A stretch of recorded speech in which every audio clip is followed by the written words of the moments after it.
మనం పిల్లల్లో డివార్మ్ చేయొచ్చు. National deworming day. వార్మ్ అంటే పిల్లల్లో ఏంటి అంటే కడుపులో నొప్పి రావడం, వాంతులు, విరోచనాలు అండ్ వామ్స్ ఉండడం వల్ల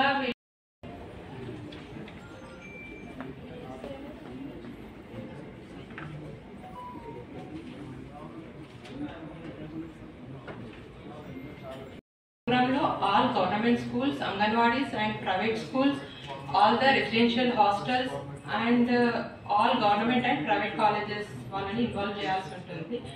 ఈ ప్రోగ్రామ్ లో ఎవరైనా లెఫ్ట్ అవుట్ డ్రాప్ అవుట్ ఉంటే out of school childrens women and child health department పరిధి టాబ్లెట్ వచ్చేసి albendazole tablet 400 mg tablet.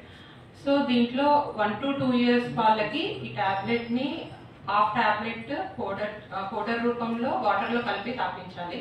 2 to 3 years childrens వచ్చేసి సింగిల్ టాబ్లెట్ క్రష్ చేసి వాటర్ లో కలిపి తాపించాలి. 3 to 19 years చిల్డ్రన్స్ కి సింగిల్ టాబ్లెట్ చూయబుల్. దీన్ని నమిలి మింగమని చెప్పాలి. ప్రతి అంగన్వాడీస్ లో, స్కూళ్లలో, కాలేజ్